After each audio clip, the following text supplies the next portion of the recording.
Welcome back to Sports on Tap. Before we get started, once again, we are on YouTube, so please subscribe. Smash that like button. We love it. Yeah, I know. Smash that like button, or I'm going to get kicked out of the house. I can't pay rent. But we are also on Instagram, TikTok, Twitter, Facebook, on all the social medias. Also, for just the podcast alone, we're on Apple Podcasts, Spotify, all the major podcast distributors, what would you, platforms? That's the better word to use. Either way, you can find us. But we out there. Sports on Tap with a Z. Giants are about to host a well, let's go right into it. Seems like we're getting into it. Is the NFC East going to have a losing team in the playoffs? That's disgusting. Yes. Bro, the fact and we're not talking, so this is I went through all their schedules, and this is my guesstimate. So here's my problem, though. I have 3 of them going 5-11. And then the Eagles going 3-12-1, because the Eagles are trash. Now, that might change if Jalen Hurts gets in, but I'm looking at what I've given. Just going to go through. Giants show some promise for the future, but still a bad team. Yep. Washington, QB situation isn't great. I like Alex Smith, but still not the best situation. They got a good defense. They have a great pass rush. That is their thing. But they're named the football team. You know. The fact that Washington has even sniffed first place in that division is you should not be allowed to do anything if you're named the football team. The Cowboys. Yeah, the coaching is garbage, and they're plagued with injuries. So I got to give them a little of that. If they had Dak, it would be a whole different story. And the Eagles, we kind of went over earlier. By like one game. That's a lot. In that division, yeah. One game's a whole season. Yeah. Eagles, bad secondary. Quarterback sucks. Limited offensive weapons. Fletcher Cox is good. The Eagle. I tried saying something positive. The Eagles' list under problems is football. They have a name. That's their win. That's what they have. I think this division could be decided in Week 17 between the Cowboys and Giants. They play. I think it'll be tied, so whoever wins that could win the division. But yeah, so I don't know exactly how that would come out with 5-11. I can't tell you who's going to win it. Who do you think? Who has the best shot in that division? Giants. I mean, the Cowboys have the talent, but the Giants are more... The Cowboys, their coaches, are probably. The Cowboys, it's like... I mean, the Giants coaches are fighting each other, too. So, I mean, that whole division Giants, is... I can't even pick... I know the Eagles are going to lose. That's what I can tell you. The Giants are on a 3-game win streak. They're showing, not saying they're a good team, but they're at least showing some kind of chemistry. The reason I think the Giants, out of everybody, is going to get it is because all their problems in the beginning of the season, they immediately addressed. They were like especially with Daniel Jones, like taking all that pressure, they're like, hey, you need to same thing. Stop standing in there taking sacks, stop committing turnovers, like take the checkdowns, take what the defense is giving you. I think Daniel Jones has shown a lot of improvement this year. Mm-hmm.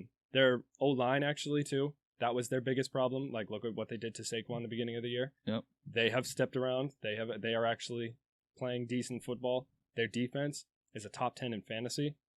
They were ranked the 9th best defense this week. So, like, they are quietly kind of figuring out a lot of their problems. I think even if you're New York, too, I'm thinking Daniel Jones might actually be like, we could build around him rather than target somebody else in this draft. Like I honestly think they're going to host a game, and I think it's going to be a competitive game. They're not going to win. Oh, see, I'm not about that. They're not going to be. They're going to. They're not winning. They're not winning that game. I think they put. I'm talking within like. Who are they competitive with? Who would the Giants be competitive with? Well, who makes the play? I wouldn't know who they would play. I'll pull up the NFC standings real quick, just because we got to walk through this. Dude, they're... No, don't be wrong. That division is just... It's mind-blowing. Well, the garbage. What it is. Garbage. Garbage. Flamin' hot like, garbage. people were trashing the AFC East, but the NFC East has been trash forever. Look at what the AFC East did, though. All those teams were bad. Look at the Dolphins last year compared to this year. Like, they're making tremendous strides. Bills too. So who do you think not Miami. The Giants would be competitive with? The Bucks, the Cardinals, the Rams. I think they'd be competitive against Seattle, just because of that defense. Yeah. They wouldn't win. It's not crazy. They play this week, so that right there will be put to the test. Yeah, it'll be put to absolutely. It's not a crazy take though. The thing is, they're not going to play Seattle in the playoffs because Seattle actually could lose their division. Yeah, They're Seattle. Okay. Like They'd be competitive against the Cardinals if they make it. They would be Okay, relax. They would be competitive against Seattle because Seattle's secondary is just abysmal. They are kind of figuring it out though because of out of everyone in that division, they have the best shot to actually they are on, like I said, 3-game win streak. They're turning a lot of stuff around. Like you said, winning solves a lot of problems, and they have just started to. They've only won 3 times, Kyle. They won 4.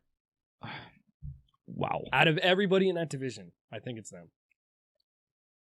I have them winning 5 games. I have the Giants winning 5 games. I have most of this division winning 5 games. The fact that if you put these teams in almost any other division, they'd be 3rd or 4th in their division, it's sad and pathetic. Bro, the fact that if you threw the Lions in there, they'd be tied for 1st. The fact that the Giants would still have a shot, if you threw the Jets in this division, they would still even have a shot to win it. Like, this is what I'm talking about, folks. Like, it's that's the extreme of the extreme. But, yeah, so they're going to have a losing team. It's sad, and my thing is, people would debate, it's actually happened 2 other times in recent history. 2 teams, I know it was the Seahawks and another team, I can't remember, but they were 7-9, so they were barely a losing team, 7-9, and they both won the first game. Yeah, no, but they won 7 times. They're not going to do that. No, God, no. Hell no. But yeah, so it'll be interesting. But my one last thing with it is, people are like, well, then they should change the layout so losing teams can't make it. No, because this is such an anomaly that it's so rare going to happen. Needs to not, blow chunks every week. The fact that it might happen this one year, it happens, let's say once a decade. There's no reason to do a rule change or change the layout of the NFL. So I don't know why people keep looking for change all the time either. If it ain't broke, don't fix it. I know. That's my thing. The only sport that should really look for change is baseball, but that's another story. We don't have the time. But God. football has been just on the money with a lot of their stuff. I don't know why people looking to change it. Just leave it alone. Yeah. Other than Goodell having that little temper tantrum with Deflategate, I don't think he's been an awful commissioner. I mean, there's been. Well, you're comparing him to the other major sports, so he's ahead of Rob Manfred. Yeah, I can give you that. The Ray Rice thing was good. He has too much power, but that's a topic for another day.